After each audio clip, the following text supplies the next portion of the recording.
नमस्कार दोस्तों, Sharma terrace farming में आपका स्वागत है। मैं हूं डॉक्टर मीना शर्मा और ये मेरे पॉट है जिनको मैं आज भरने वाली हूं।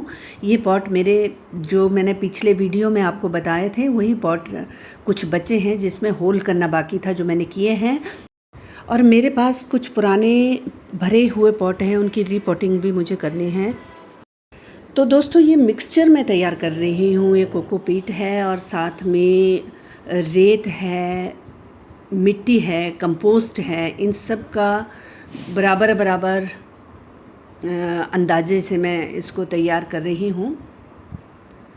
और दोस्तों, कोई भी मिट्टी ख़राब नहीं होती, लेकिन मिट्टी को अच्छा बनाने के लिए कुछ चीज़ों की ज़रूरत होती है, जैसे मिट्टी का भुरभुरा होना, मिट्टी की ड्रेनेज होना। ये सब चीज़ों के लिए हम इसमें ये चीज़ें ऐड कर देते हैं। इस तरह हमारी जो मिट्टी है वो बहुत अच्छी बनके तैयार हो जाती है। पौधा भी अच्छा चलता है, हेल्दी भी होता है और कुछ समय तक इसमें फर्टिलाइज़र की भी ज़रूरत नहीं पड़ती, क्योंकि इसमें कंपोस्ट भी पड़ी होती है। हाँ, हम स्टार्टिंग में सोयल की ट्रीटमेंट करने के लिए हम इसमें कुछ चीज़ें डाल देते हैं, जैसे नीम खली डाल दीजिए, तो ये मैंने डाली है। और साथ में इसमें आप ट्राइकोडर्मा सूडोमोनास भी डाल सकते हैं, जिससे हमारी सोयल ट्रीटमेंट कम से कम 3 से 6 महीने के लिए हो जाती है।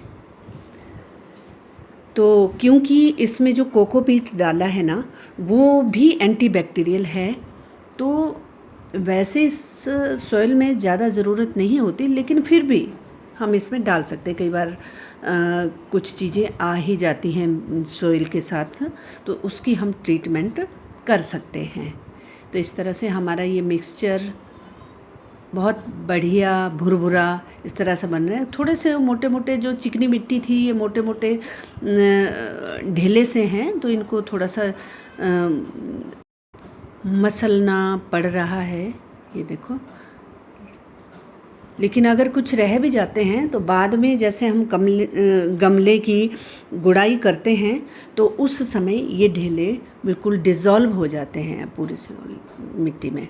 तो ये मेरे गमले हैं जिसमें अब मैं ये भर रही हूँ। एक्चुअली इसमें मैं फ्लावर लगाऊंगी, हैंगिंग पॉट है ये। और क्योंकि मेरे पास कुछ बड़े गमले हैं जिसमें मैंने फ्लावर्स लगा रखे हैं, मैं चाहती हूँ कि उनका यूज़ वेजिटेबल्स के लिए करूँ, तो इसलिए मैं इनको रीपॉटिंग के साथ साथ पॉट चेंज भी कर रही हूँ। तो क्योंकि फ्लावर्स हमें हमारे गार्डन में बहुत ज़रूरी होते हैं, इनसे पौधों में पॉलिनेशन में हमें हेल्प मिलती है, क्योंकि फ्लावर्स पे मधुमक्खियाँ जब आती हैं और मधुमक्खियों से पॉलिनेशन होता है, तो इसलिए आप भी ध्यान रखिए कि जब भी आप वेजिटेबल्स टेरेस पे लगाएं, तो क्योंकि वहाँ पे कुछ ऐसे फ्लावर्स होने चाहिए जो इस तरह की मधुमक्खियों को अट्रैक्ट कर सकें। तो ये मैंने गमला तैयार कर दिया।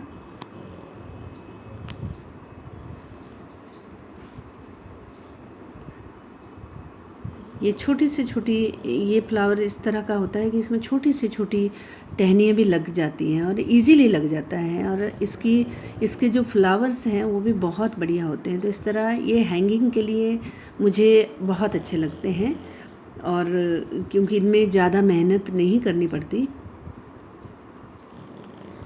और फ्लावर्स भी अच्छे आते हैं। अभी बरसात के समय में ये फ्लावर्स अच्छे रहते हैं। और ये हमने मिट्टी से इनको अच्छी तरह से कवर कर दिया।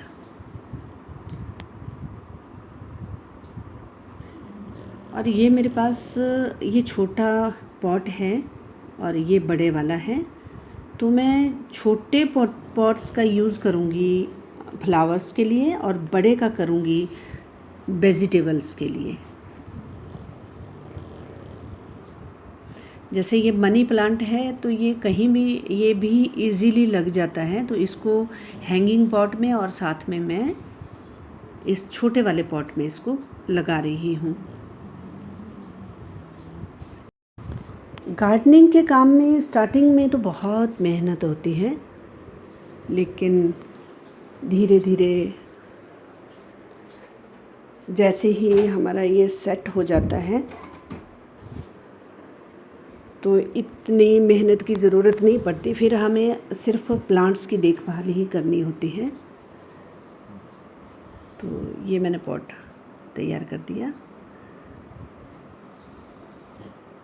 और अब इसको मैं इसका निकाल के, ये सारा मनी प्लांट, इसमें अब मैं दूसरा वेजिटेबल्स में देखूंगी, कोई पत्तेदार सब्जियां या कुछ और मैं इसमें क्या उगाती हूँ बाद में देखती हूँ। अभी एक बार इसको भर लेती हूँ। तो इस तरह से मेरे किचन गार्डन में प्लांट्स भी ज़्यादा हो जाएंगे, और क्योंकि वेजिटेबल्स के लिए बड़े गमलों की ज़्यादा ज़रूरत रहती है,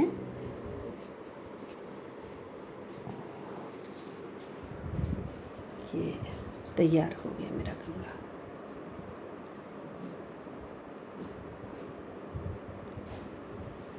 ये देखिए, इसकी जो ये गमला है ना, इसकी मिट्टी काफ़ी अच्छी है, भुरभुरी। तो मैंने जड़ों समेत ही रख दिया। एक ये गमला है जिसको मैंने भर दिया है छोटे पॉट को फ्लावर डेकोरेटिव प्लांट से। इस तरह मेरे सारे हैंगिंग पॉट तैयार हो गए, और ये मैंने छोटे वाले गमले में मनी प्लांट लगा दिया।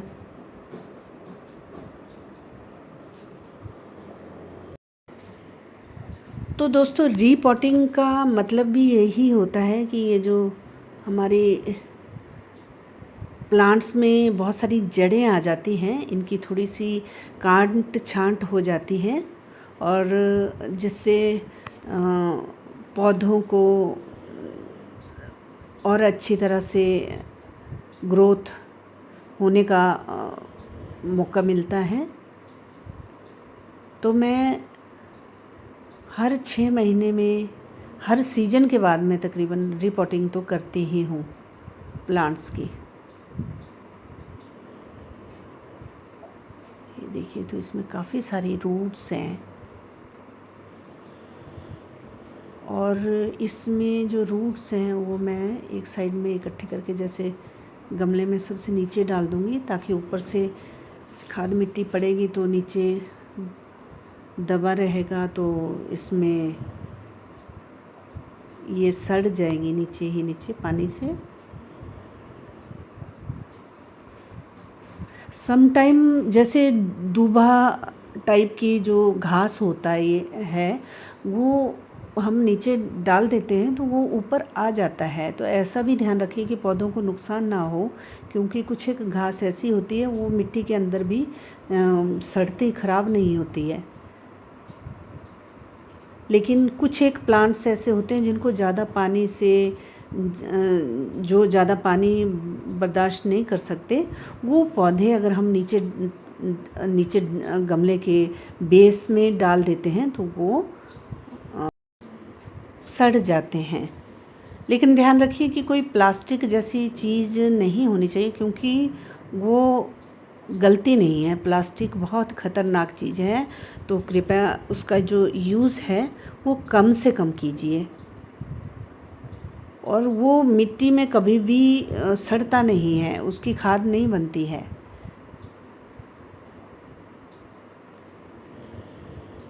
तो ये हमारी मिट्टी है, हालांकि इसमें रूट्स ज़्यादा है, लेकिन ये फ्लावर्स के लिए, मैं पॉट के लिए इसका यूज़ करूँगी,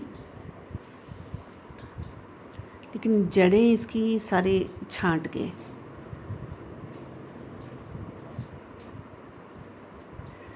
तो ये मेरा लेमन ग्रास है, इसको भी रीपॉटिंग इसकी भी करनी, क्योंकि इसमें भी पत्तियाँ बाहर से सूखी सूखी सी हो गई हैं। और ये मेरा एक बड़ा पॉट है जो इसमें ये सारे कैक्टस टाइप के और ये डेकोरेटिव। ये देखिए, ये पत्तों से भी पैदा हो जाता है। ये बहुत ही कम पानी वाले ये प्लांट्स होते हैं, डेकोरेटिव प्लांट्स होते हैं, बहुत सुंदर लगते हैं जब ये बड़े हो जाते हैं।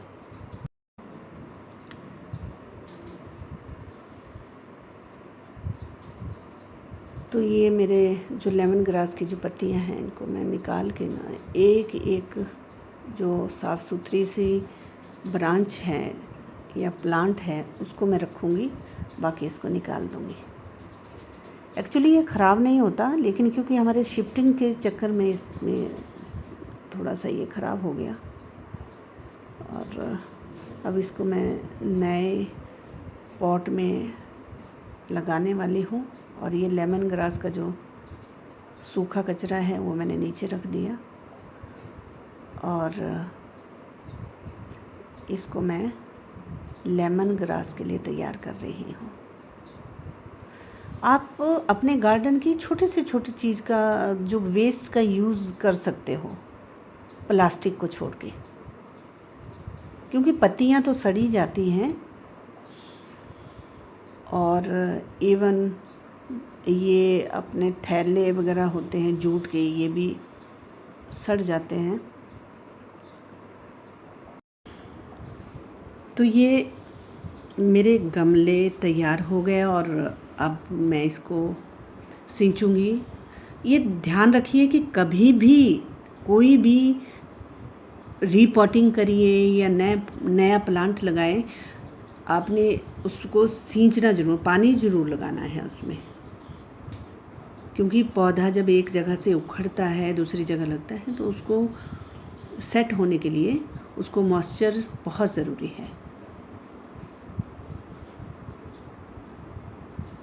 तो दोस्तों, आप भी अपने टेरेस का सही इस्तेमाल करिए, सुंदर सुंदर पौधे लगाइए और पर्यावरण को अच्छा बनाइए, और बने रहिए मेरे साथ मेरे गार्डन में। अपने एक्सपीरियंस को मैं आपसे शेयर करती रहूँगी, और आप स्वस्थ रहिए, मस्त रहिए, और मेरा चैनल देखते रहिए।